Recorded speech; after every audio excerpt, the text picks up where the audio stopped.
Дорогие друзья, недавно в прессе появилась новость, начали людей пугать очередной байкой о том, что на Землю приближается астероид 19 апреля. Эта новость пришла с нас. Это об этом пишут в газетах, может быть, вы видели в интернете.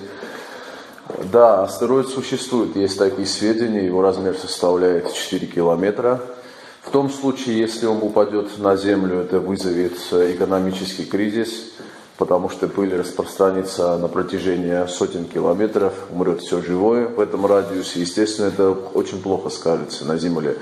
Но этого не произойдет, по мнению экспертов, потому что радиус между астероидом и Землей составляет 6 миллионов километров, который в 16 раз больше превышает расстояние между Землей и Луной.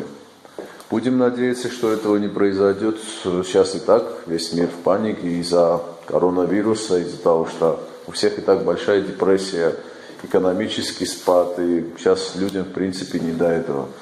Так что не переживайте, не нервничайте, все будет хорошо. Желаю вам здоровья, счастья и всего самого наилучшего. До свидания.